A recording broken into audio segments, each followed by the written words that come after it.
Well, at the time, we had a service manager, Ellis, Turk, Birkey, and he was a little different guy. He could fix about anything. He could build his own TV, build his own radios, and sort of thing.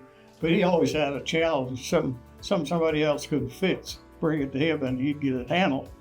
And so we were up in that way because some of the products we had, like the 315 combine, for instance, which wasn't a very big hit, and we decided it's a machine we had to sell, so we bought 6 of them to sell. And needless to say, they were 6 basket cases. And we spent weekends and Sunday afternoons working with farmers on them combines, trying to make them work.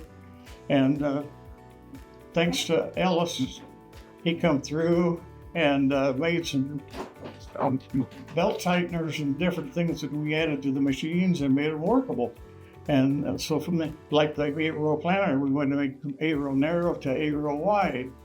And he was able to do the welding to straighten them out. And we could do things like that other dealers wouldn't attempt to do. And it brought us, like the Steiger tractor, brought us in touch with larger farmers. And a lot of those farmers needed bigger tools to pull behind that. And we were able to supply them, and that got us in touch and made new customers out of some of those people that maybe lived 50 miles from our store. And we were pretty innovative in getting a good product out that the farmer could really make some money with.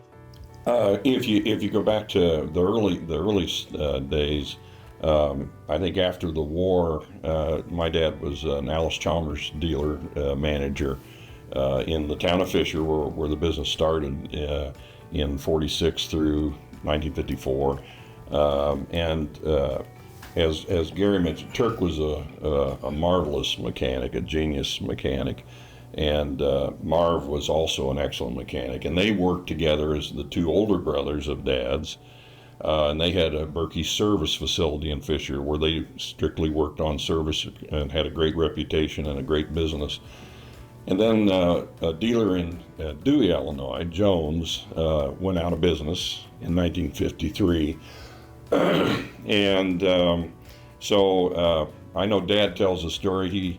He got the idea that he wanted to see if he could get that contract. So he drove up to Kankakee, and the regional manager up there said, well, this is interesting. He said, had 2 other Birkeys come in yesterday that were interested in it. So when Dad got back home, they got together, the 3 of them, and added another partner to give them 4 people that started, Jack Magilton, and that was in 1954. March 1st, 1954 is when they signed the contract for the International Harvester franchise in Fisher. So that was kind of the start of it, I guess. And then, but rapidly they found that the business was the International Harvester business was big territory. Customer territory was in the Royal, Flatville, Rantoul East area. So they closed the dealership there after a few years, and then in 1959 opened the store in Rantoul. And then Gary and Kelly, another brother, Kelly Birkey, joined the company, and well, he had been with the company, he joined the ownership in 67 along with Gary at that time. So that was kind of the early evolution, but it came out of the service capabilities of those brothers, I think, to start with. And Turk, like Gary was indicating, was kind of the leader of that. I mean, he was phenomenal. So. Now, what was the Thomasboro?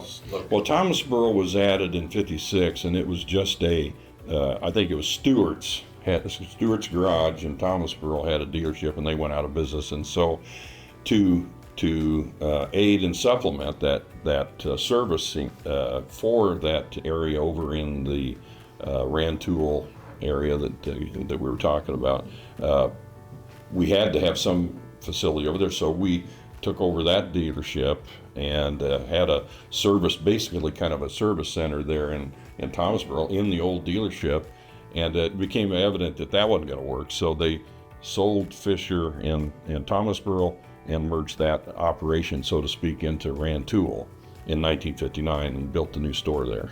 My dad was he was actually the mayor of Fisher and the manager of this dealership, but he didn't own it. And Turk and Marv had a service business that was service oriented, but hadn't operated a major franchise of a line. So I think the company wanted somebody that had some business experience, supposedly ownership experience in that level. And Jack Magilton had a business in town, and they kind of looked at that as an additional benefit, and so they added him into the group. And the company, the International Harvester Company, recognized that they needed somebody with that background. But anyway, that's how he came in. Yeah, and then on top of that, they decided to find something else for Jack to do. So they took on the Rambler agency at Rantoul. Yeah. And we later then, in Williamsport, our volume wasn't quite what we thought it should be. And we had a chance to take the Chrysler Dodge Jeep franchise on.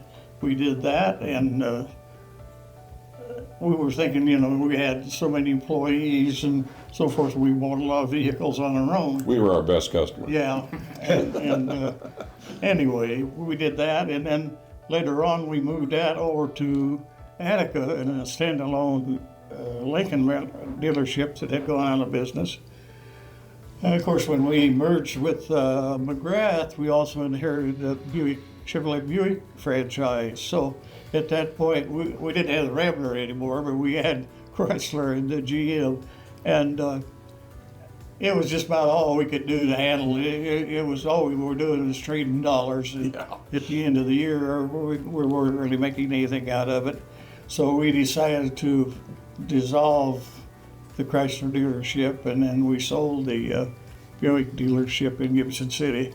And so we had a little foray in the auto business, and none of us were really good at it. Yeah, we just didn't have the volume that we needed, and frankly, we didn't have the focus. We were so focused on the ag business that it was kind of a afterthought a little bit as far as how we tried to manage that business. Well, in the auto business, they make the money out of the front end of the business, the sales side, and we couldn't, and we were small town car dealers and couldn't sell the volume that really brought us to critical mass to bring the bottom line where it needed to be. But it was a great thing for us. It was an opportunity to try to see what could work. But we didn't sell Ford. We never sold Fords, but we sold all the other brands that America made. We were an International Harvester dealer, Rambler dealer, full-line Chrysler dealer, and Chevrolet Buick dealer. So we handled a little bit of everything over time. But the best thing we did was probably decide that wasn't what we could do well. So anyway. Back to making margins on goods and how we used the whole goods to support our company. I remember when I first started selling, of course everybody had to sell, and I went down to my area at Round Royal and had one of my buddies that I grew up with, and he wanted to buy an 806 diesel tractor, and he wanted a good price because that way if I gave him a good price, he'd buy all his equipment from us later on when he got to be a big farmer.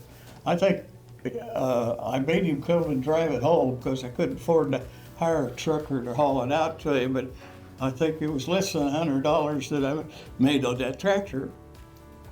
And certainly after that, had another neighbor friend that wanted to buy a 303 combine and grain head and corn head, and there again, well, the sale on that tractor was $6,000. The sale on this combine was $10,000. And I think on that one we made $125 on that combine sale. And so my start in the retail business, I wasn't a whiz-bang like I thought I was. And but we finally learned how do you manage and supervise so you can make a buck on what you sell. And we did. We were selling high volume, low profit, and we made it work.